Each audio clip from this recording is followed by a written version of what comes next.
arrived, there was some awkward moments there, but I don't think any of you are quite fully aware of why Fizz is here.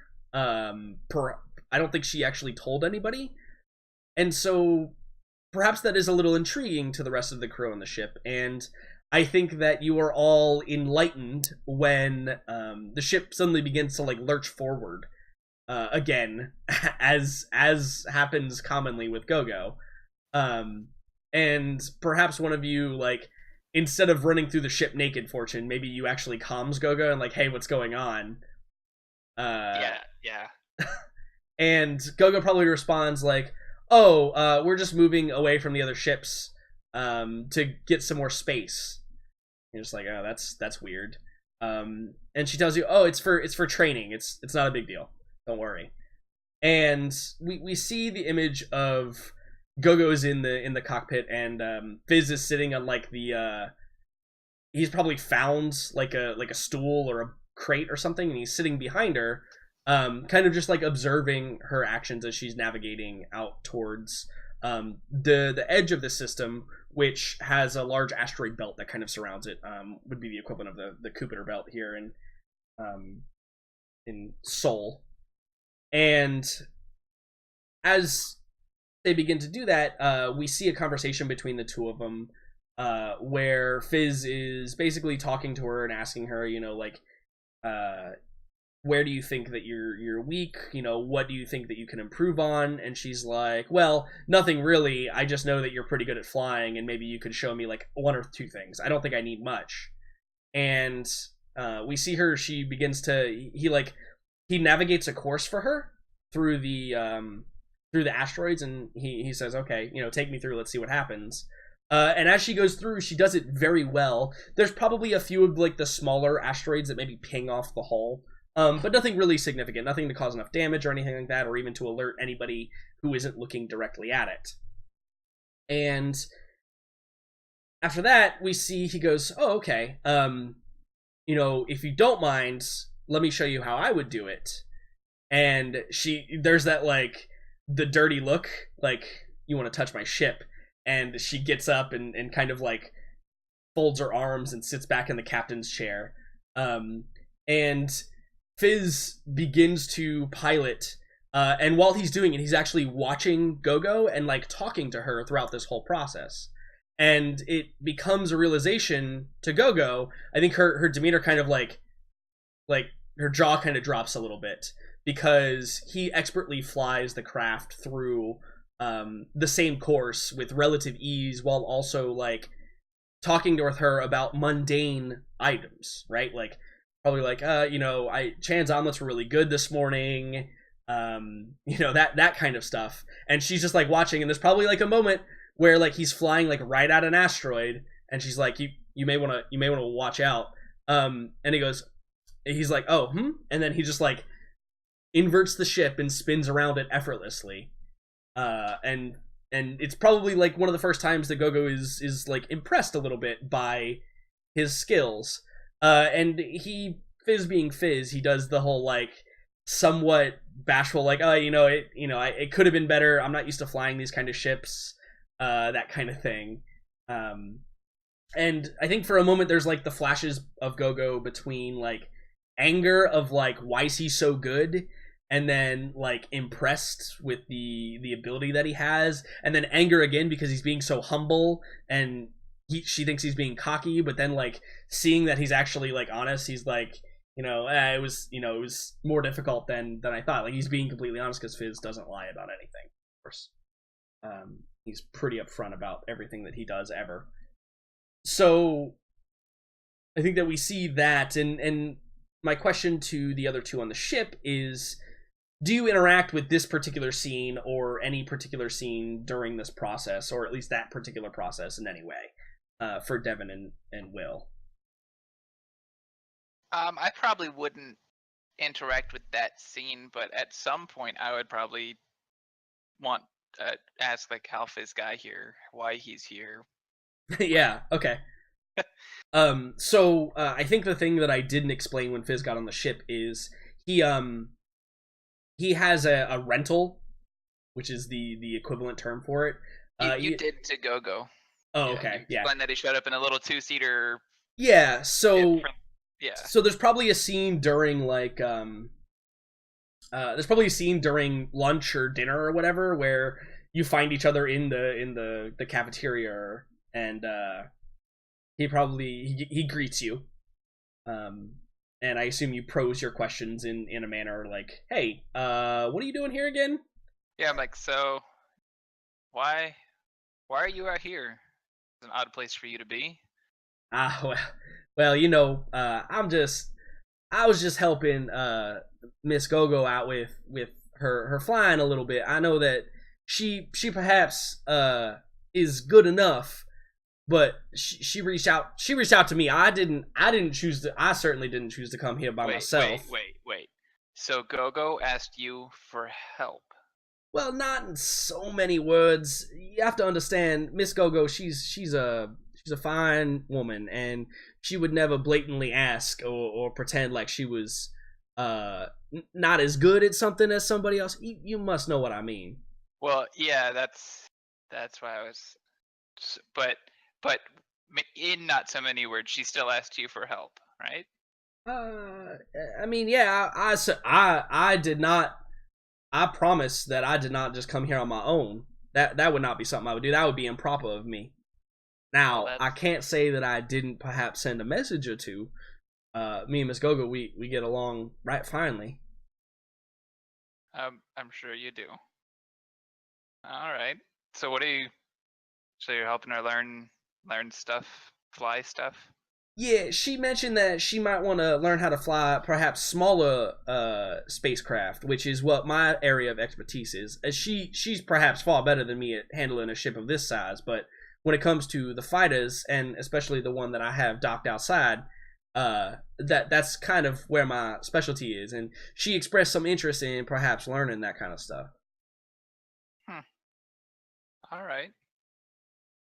So did she tell you how long you're gonna be here?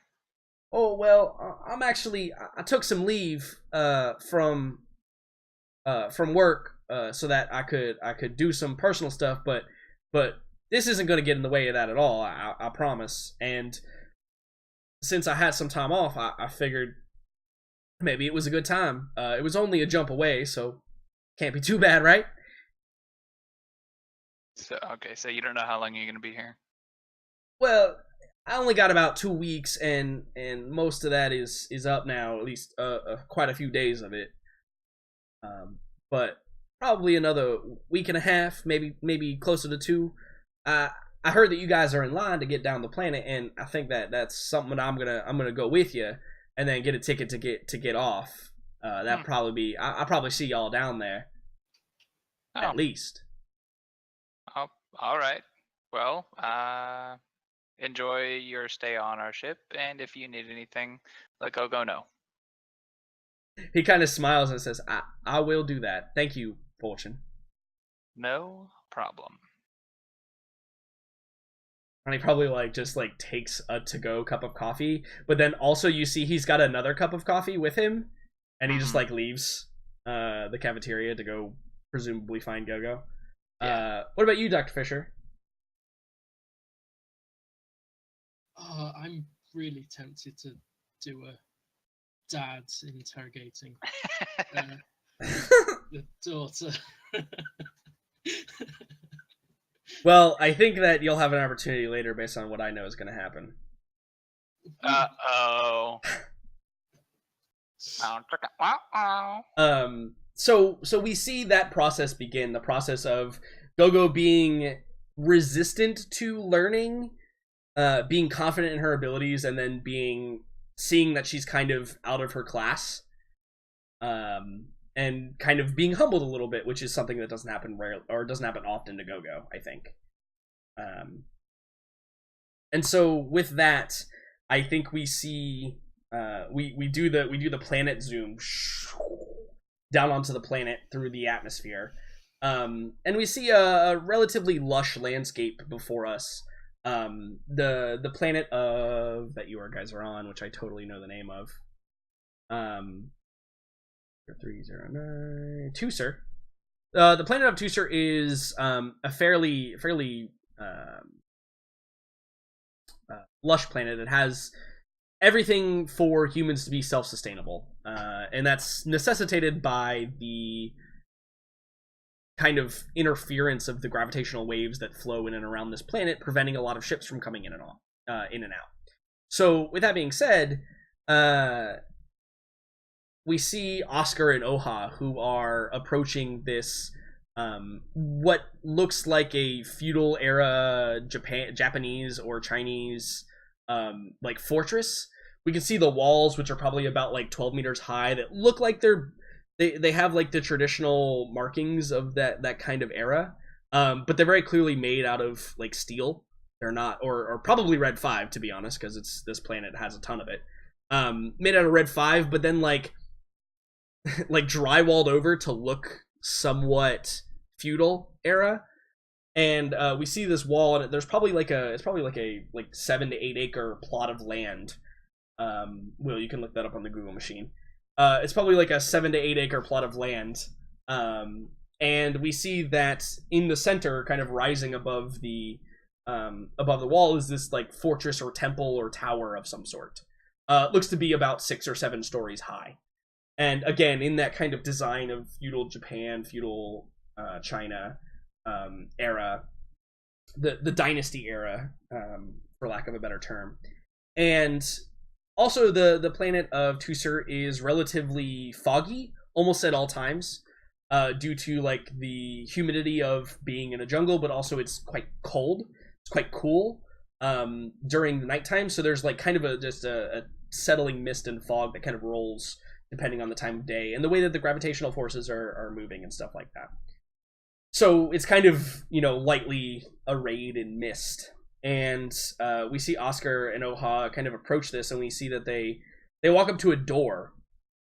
And for a long moment, they regard it. And we can see on this door there is a placard that simply says, if you wish to learn, you must enter through the door. And so for a long moment, there's like a bit of hesitation, and we see a couple of people like come by and try certain things and leave. And Oscar, this is by the way, this is the Bichu Dojo, which we've been discussing for a couple of rounds here. And in this dojo is where they train high level, for lack of a better term, oddities, from what you've discovered, Oscar. This is compliments to Fisher for getting like the best computer roll in the history of this campaign to find this. Yeah, you literally found the one place that suits Oscar's needs forever. You found his Hogwarts. Yes. And all it took was a Google search. Correct. So after some trial and error, some strange things, Oscar decides that he's going to knock on the door, and suddenly when he does, we see from Oha's perspective that Oscar vanishes. And Oha like does the thing where she like sits up and she like looks around. She maybe calls once or twice. And then she kind of like walks up and she does the same thing. She knocks on the door and nothing happens. So she like pounds on the door like Oscar did and nothing happens. And we see her like have this little freak out moment where like, I have no idea where he is and I'm not sure what to do at this point. And so I think we see her like wait out there for quite a while longer, and then she becomes impatient. We see like she's on her compad like trying to send messages to Oscar, and they're all getting that like failed to receive, failed to send, failed to send, failed to send messages. And we can see her get frustrated and finally just like put the compad back into her pocket and walk off towards town. And inside we see Oscar, who has entered into this courtyard, kind of thinly veiled in mist. And Oscar begins to walk through this somewhat barren. You can see that there are like some trees that kind of dot the landscape around here, but not many. It is mostly open. In the distance, you can see that there are a couple of like training pads, or maybe some like tracks or something, but none in the exact location that you are in. And as you approach the temple tower like thing, the stairs that lead up to perhaps about the third level, we see at the top in true like movie kung fu fashion, we see 3 individuals standing there. One of them is an elderly man with the classic like very long thin white goatee, and he's kind of standing there and addressing Oscar from afar with these eyes that seem to pierce the soul. There's a big buff individual that has he's probably got a top knot. He's got his shirt off. He basically looks like Ken from Street Fighter. And you know he doesn't have a shirt. He's got the black belt around his pants that go down to his ankles, and yeah, he's standing there kind of with his arms crossed, like head up, like addressing Oscar as he's walking up. And then on the other side, we see a woman who's wearing like a pale purple or lilac kimono, and she has katana and wakizashi at her hip. And we see her kind of regard Oscar with a bit of disdain, because Oscar arrives wearing a sword on his hip as well, obviously, in addition to his normal getup. Sans battle suit and big ass fucking sword. Wait, is that what you called it? Hold on. It's the giant goddamn sword. The giant goddamn sword. Sorry. Yeah. Sans giant goddamn sword. That's in his head until he actually gets to use it. That's, you know, while it's like sitting under his bed and sticking out on one conceptually, side. that's all it is to him right now. Yeah, absolutely.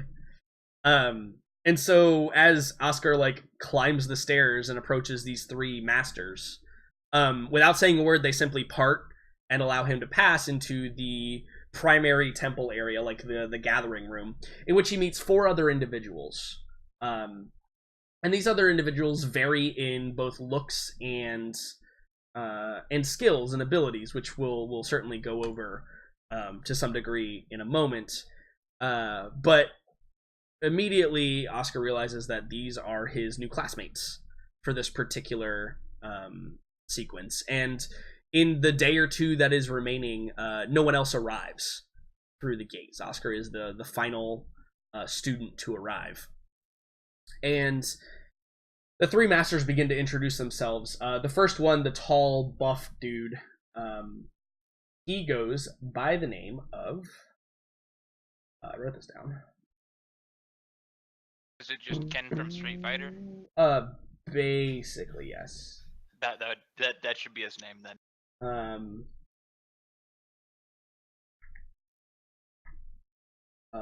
Gilmar. No, that's not it. Sorry, that's the wrong character. Stupid notes. His name is Tian Yong. Or Yong Sama Senpai Yong, whatever you want to call him. And Tian instructs the 5 individuals who are there that he will be their trainer in all things knowledge and lore, in addition to techniques. And the first test that Oscar has to pass is Tian gets each individual in a room, in a training room inside the temple, and tells him to attack him with all his might.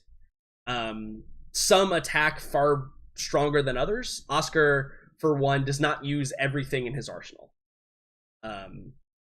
He holds back a little bit, and this is recognized later by some of the other masters, in which Oscar is then told to use his full strength. But we'll get to that scene when we get to it.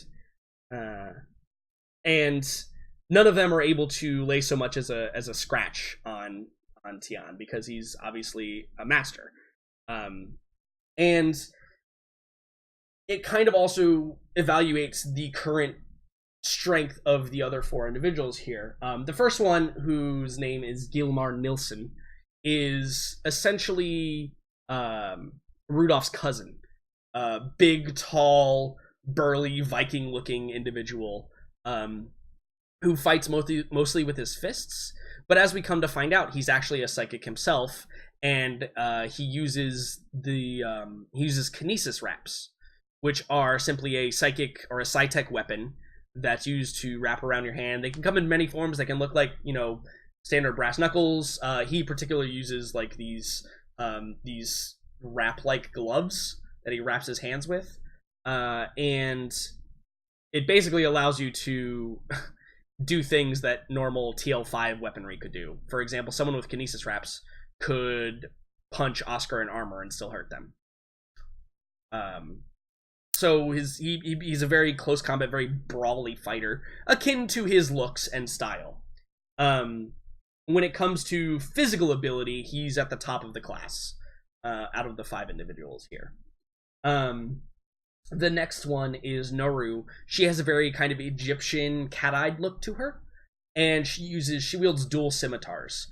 She appears to be a warrior type. She doesn't appear to use any psychic abilities, but her speed is insane. Whatever martial arts she's trained before coming here, she is by far the physically fastest individual out of the 5 that are here. Most dexterous too, perhaps. And she has a very kind of poor, abrasive demeanor. She's got resting bitch face, but it's probably just bitch face because it's just all the time. There's no resting to it. And she comes off as kind of the very aggressive rival type student in the class. And the next one is Mateo Pozo, who hails from Caballero, the space taco planet. And Mateo is an interesting individual.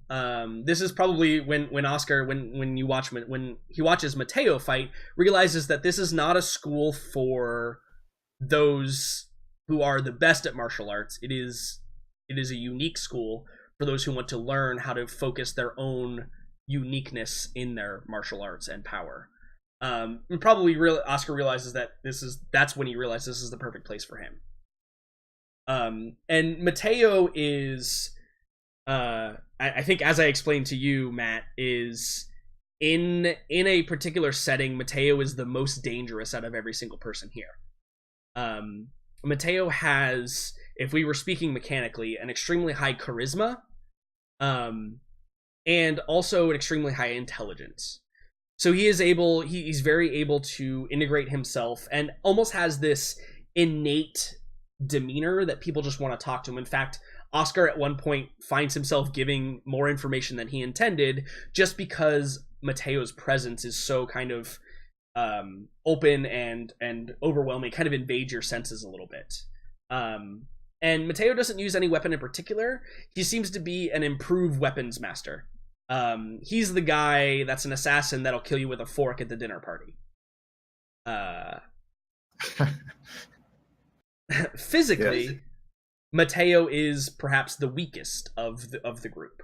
In a straight up fight, he would not stand much of a chance against any of the people here. But that's clearly not where his forte is. He has the potential to become a master class infiltrator and assassin. And then finally there is Esther Lineborough.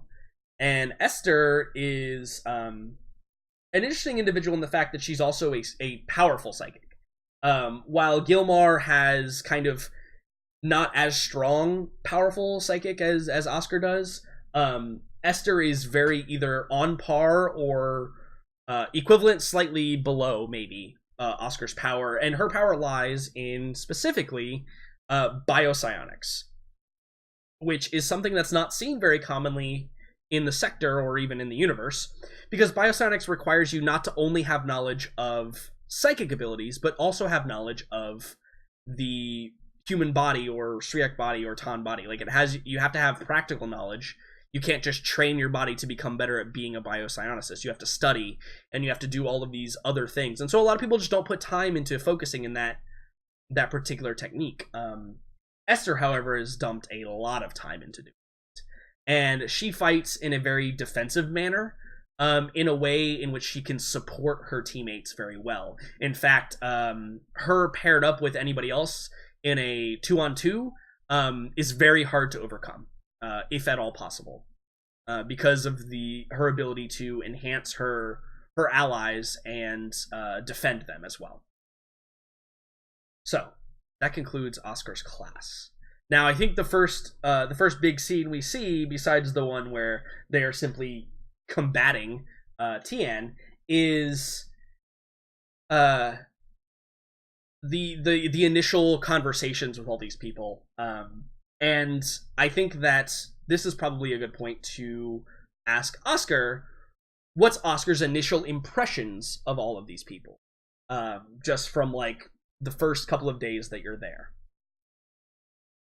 I think he spends the first couple of days essentially like ferreting out what you described to us, right. Like getting the details on these folks. And I think he probably, even though their styles are completely different, I think that when we were talking about this, I think we were joking that the hand-to-hand combat guy sort of reminds him of Rudolph, a bit.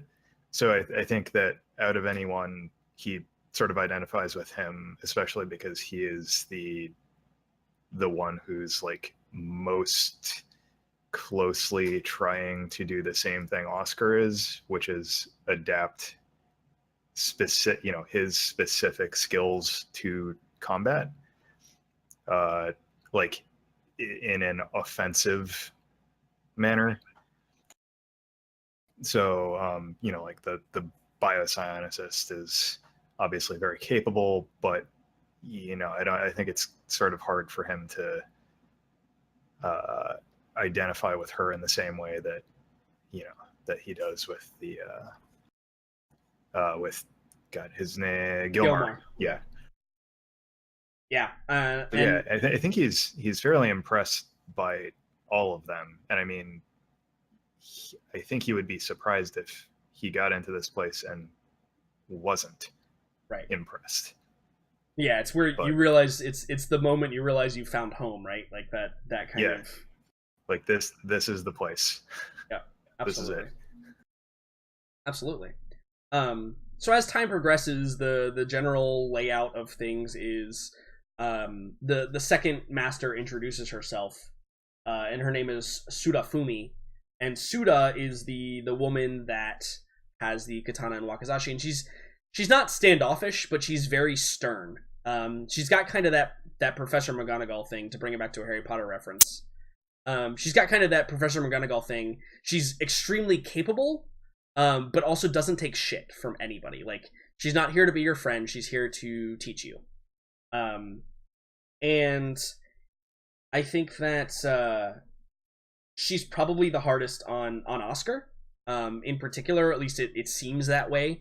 Every student probably thinks she's the hardest on them, though, to be fair, because she's hard on everybody. And she is actually the one who she actually trains everyone in physical fitness. She's the one that there's probably yoga and cardio and strength training and all kinds of other things, and so that's generally what she's in charge of. So in the morning and in the evening, she usually takes over the lessons, and then during the day, Tian teaches the lessons.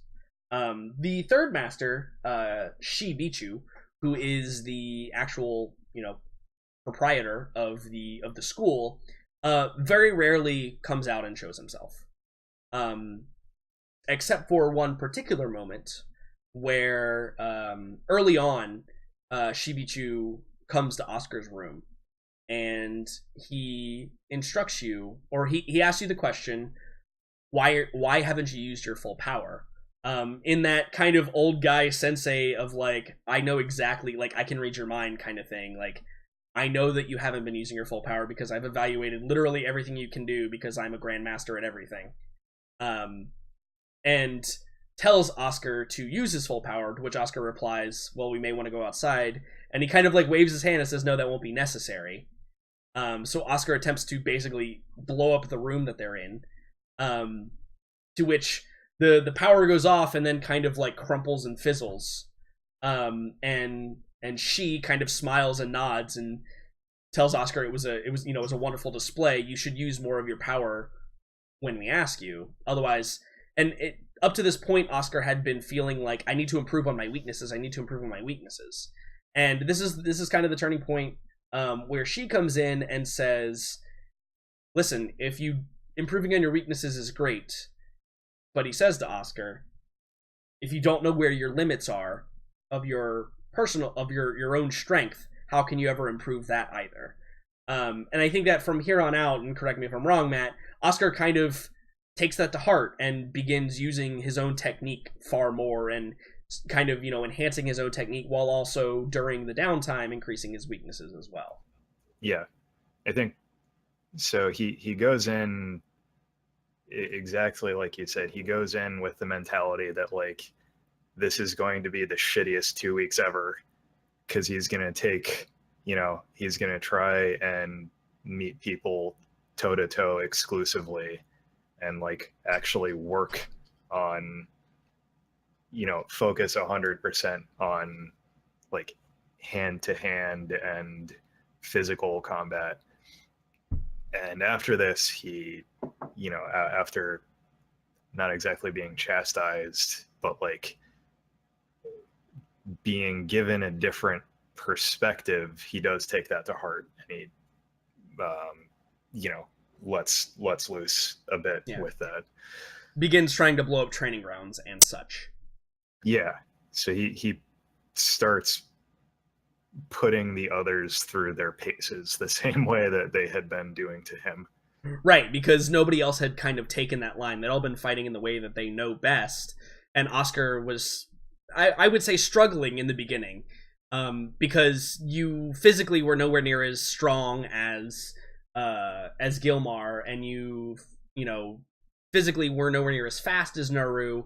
Mateo, you probably had outclassed in a strict physical combat, but like improvised weapon weren't your thing. You notice like when there was just scattered terrain, he was able to get the upper hand maybe a time or two.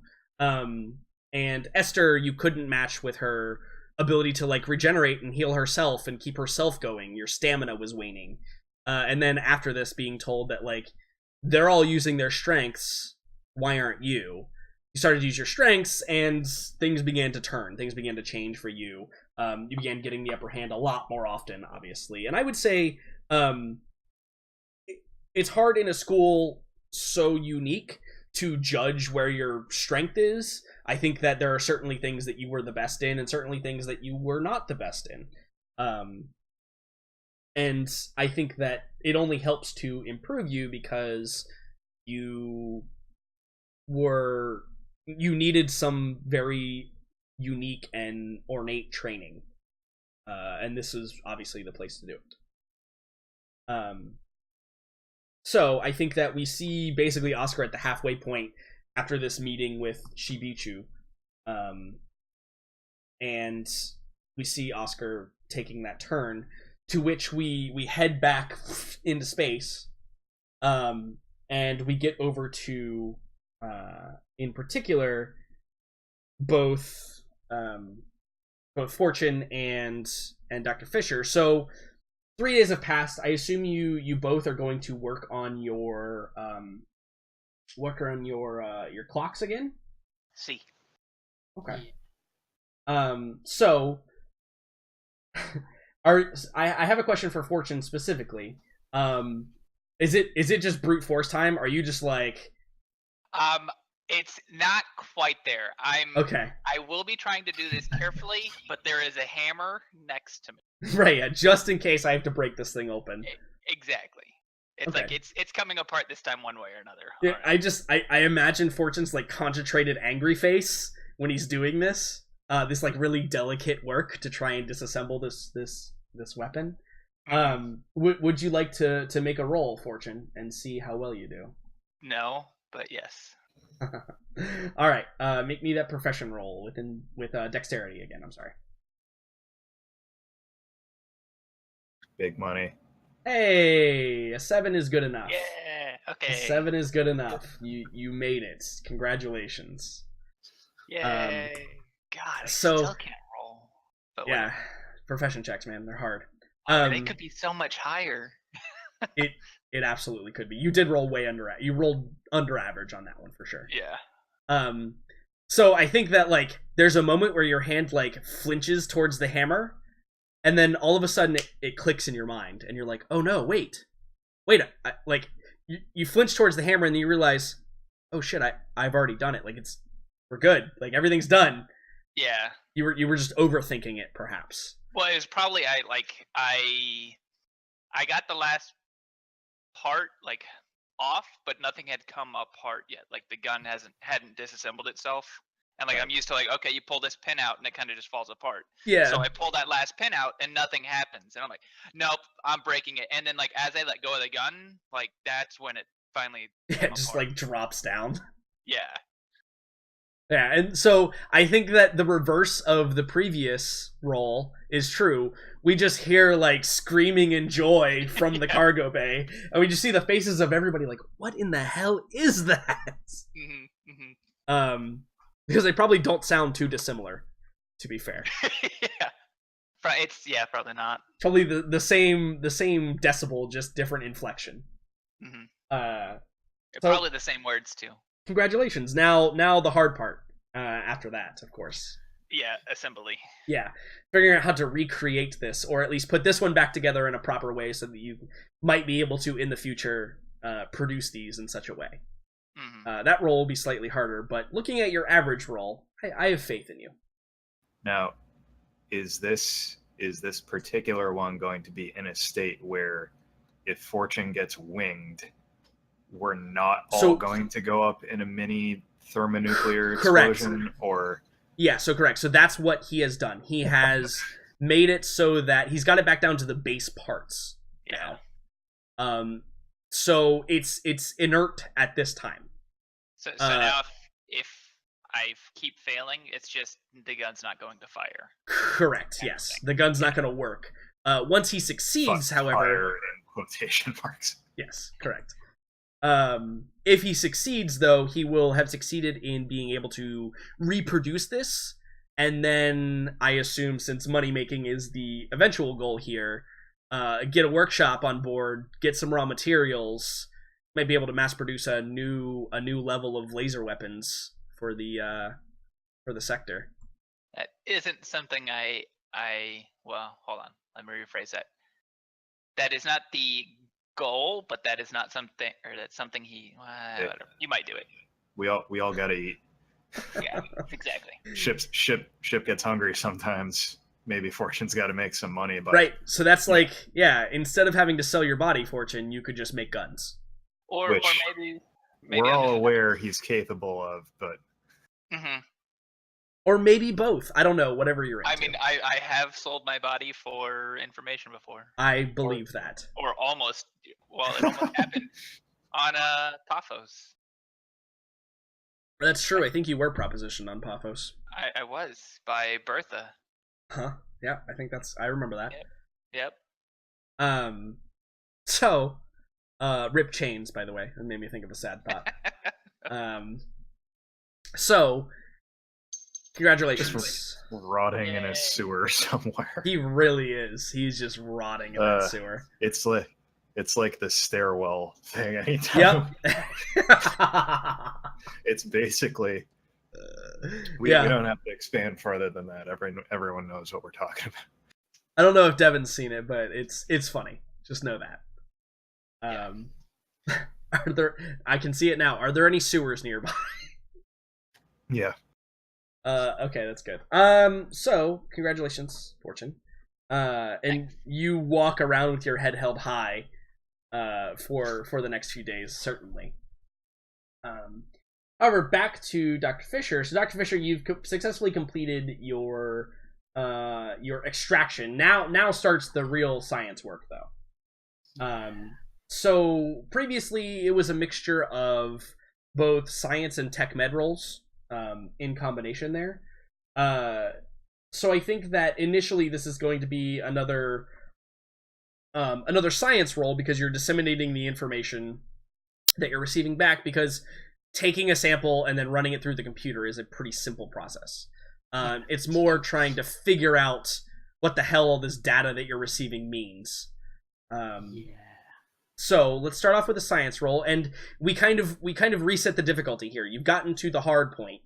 You've gotten past the hard point. You've gotten past that first hurdle. So now we're resetting the difficulty, and this is simply going to be like organization of the data in proper format. So why don't you go ahead and roll me? Oh, there you go. Wow. Wowzers. That is a double 6. I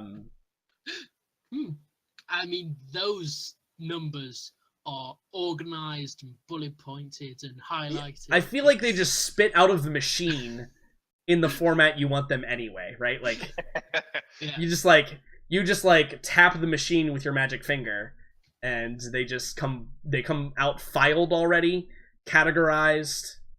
All of the protein sequences are just stellar already. So I think that I'll give you a little bit of insight on, because you rolled so well, a little bit of insight about what you're seeing here. That's sort of what rolled well is a bit of an understatement with a fucking 15.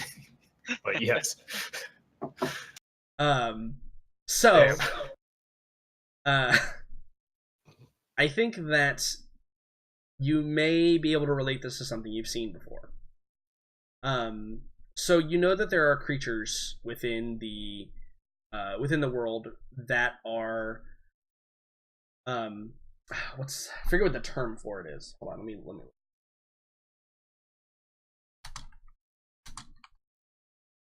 what is the term? Give us a hint. It's the immortal jellyfish. There's a specific term for what that type of thing is. I mean, I think it's fair to just refer to those as immortal. Yeah. So the process in which this works is there's probably creatures that once they die, they are reborn. Basically the Phoenix effect. In fact, because that's so cool, I'm going to call it that. So it's probably called the Phoenix effect. And what you can see inside of this process is there appears to be cells that are dying and then cells that are replicating from that death. And while you're not really sure what that means yet, it does show interesting signs in the fact that there is living tissue inside of Chan, which, to the best of your knowledge, has not been the case. For all intents and purposes, Chan has appeared to be in a state of stasis, where he has the same molecular structure, no decay, no regeneration, from when you first analyzed him after he was shot.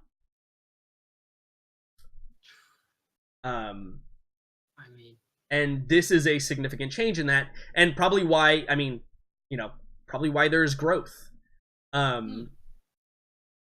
And I think you actually believe that were you to cultivate these tissue samples, it might end up growing into something. Because having removed them from Chan's body, you see no signs of slowing this process. That's not what I like to hear. I'm sorry, I thought it was cool. I thought you wanted to do science, Dr. Fisher. I mean... My bad. I mean, yes, Dr. Fisher. Oh my god, this is the best discovery I've ever made in my entire life. Will, on the other hand, is... Holy crap. I can't see a way of stopping him from going full fast. Yeah, something is strange there. Certainly going on, and I think that's obviously marks success. But I think, you know what, and I think because you're roll add a +1 to your next roll as well. Yes. I think that deserves a +1 to your next roll. I think what happened is Will or Fisher, with that tall glass of whiskey, hit precisely the Balmer peak. Yeah. And just knocked it out of the park. Yep. Exactly. So, congratulations, Dr. Fisher. You have a significant breakthrough. Probably because of your extremely skilled extraction of the tissue. Totally. Cool. It's So not just sheer dumb luck. I think that that at some point during your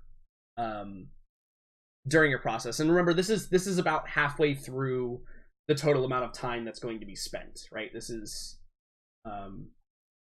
it's actually the 28th of September now. I think that during your celebration,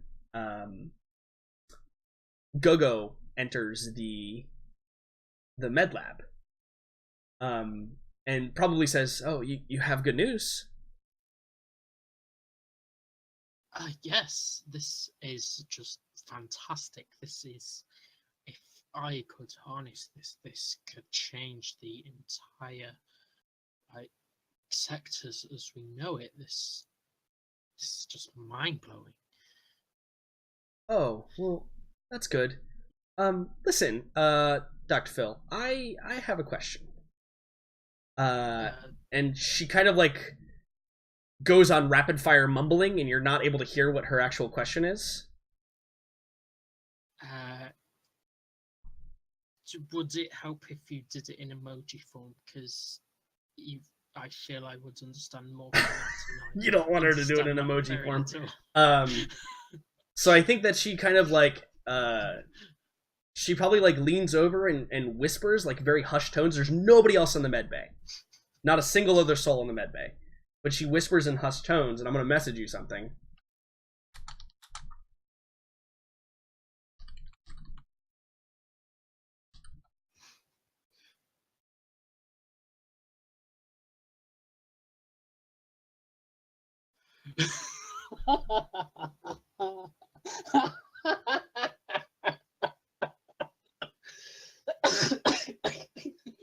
Oh, well done, John. You've broken me.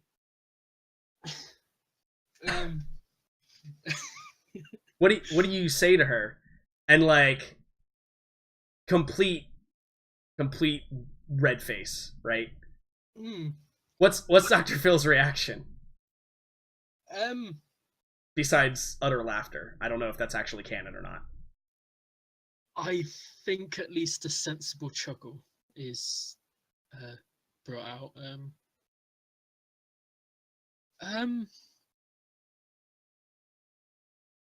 I would suggest condoms, Go-Go, would be probably wise on multiple levels. I mean, unless, forgive me, but I haven't extracted data from the reproductive organs, and I don't think you would particularly be willing to have a pap smear at this moment.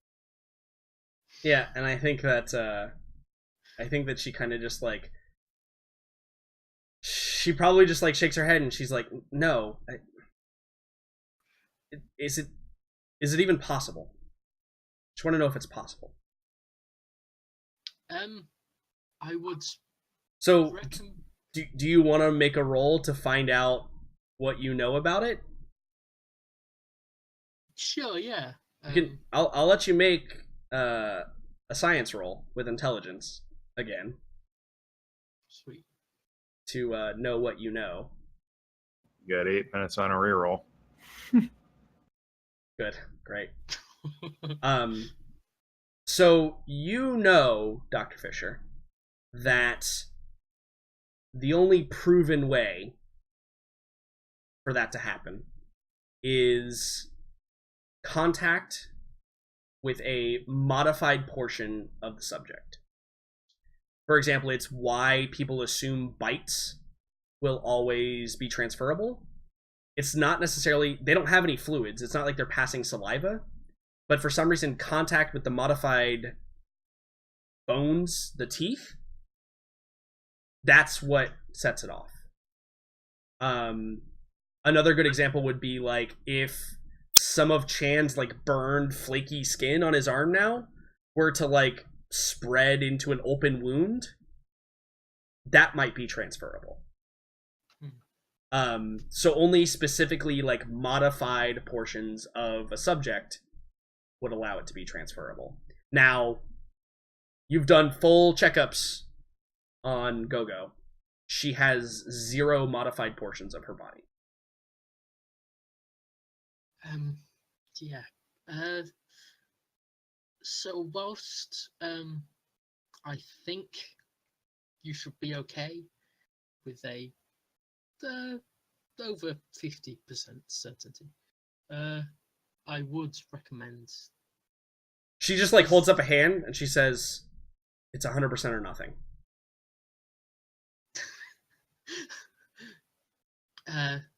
You have no modified tissue on you, which I still can't quite get my head around, but no, you should. Okay, should that's not fine, be and she transferred. leaves. She leaves. Like, as soon as you say no, with certainty, she's gone. Remember to use protection. I think you get the middle finger as she's walking by the glass window. But, like, it's the middle finger, and then also the middle claw comes up. So. Very Logan-esque. Yes, exactly.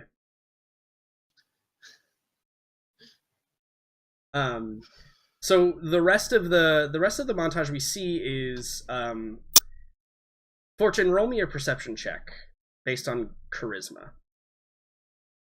Perception based on charisma. Yeah. It's a weird perception check. Yeah, I know. Con. Charisma. Wow. You notice no changes in the entire ship structure. Nothing remotely interesting. No, you're probably too happy that you got this thing disassembled. Yeah. You are rolling terrible tonight. Yes, I am. Status normal on the ship. Dr. Fisher, can you make me the same roll? Perception, charisma? Okay. So I've got a +1. Okay. You begin to notice subtle changes in Chan's behavior. Brilliant. Previously, Chan had kind of become fairly independent. And for the most part, he still is, but you probably notice a particular interaction. It's probably in the cafeteria, because that's kind of like the common hangout, it seems. Where Chan appears to be cooking or cleaning or doing something, and you're probably having like a conversation, and Fizz walks in. He's probably like back from, flying around in the asteroid field or whatever, and his hair is kind of, mouse from the helmet, and he walks in and he goes, he greets the both of you, and Chan seems to stop the conversation that you were previously having. And because you had seen it before, Chan begins serving Fizz with probably more subservience than you at this point. And it's very subtle because it's very hard to tell with Chan because he's always extremely polite and subservient, but I think that where you notice it is Chan doesn't make eye contact with Fizz. His eyes are always lowered whenever he's addressing him or whenever he's doing anything. The words and inflections in his voice don't change enough to notice, but there is a subtle change there. Perhaps it's a regression, but I think it would take a conversation with him to truly find that out. What may or may not be going on there. Yeah. Okay. On the Go-Go montage side of things, we begin to see Go-Go improve. She does get in the fighter ship and is able to have this better record of navigating through the asteroids. And another sequence that they have started doing is Fizz will pilot the freighter and Gogo will pilot the fighter, and her goal is to evade for as long as possible. And regardless of the maneuverability differences or speed differences between the two ships, she seems to be unable to do that. Fizz, even in the much larger, bulkier freighter, is able to get the upper hand and able to cut off Gogo at turns that she didn't think were possible. And this is very frustrating for Gogo. This is obviously like a very frustrating moment for that. But she seems happy that she's frustrated. She seems that she is excited to be improving and learning new things. And I think the atmosphere on the ship lightens some because of that. I mean, I think that everybody on the ship is kind of in the boat of a happy Gogo is a safe crew. kind of ordeal. And yeah, she appears to be at least taking to training well. Kind of gotten past the, well, I'm the best there is point, and then also gotten past the, well, I'm shit at everything, and is now moving into the, I'm pretty good and I'm getting better point of the training. Similar to the turnaround that Oscar had on the planet as well. So I think that's probably a good place to take our break. And let's come back in about 10 minutes, and we'll find out the final parts of Oscar and some significant events that occur down there. Deal. So Sweet deal. So we're back at 10 after? Yes, Okay. a Gogo that doesn't threaten to fly us all into a sun. Or into a massive, crushing, shearing gravity well. Yes. Yes. Yep. Well, I'm not so sure about that. She's going to be a better pilot, so maybe she'll do it anyways. More confidence in abilities, if anything. Yeah, exactly. So, let's be back at 10 after, and we'll resume. We'll pick up with Dojo when we come back. All right, guys, we're going to take a break. That does it for the first half. Stay tuned. Be back for the second. See ya.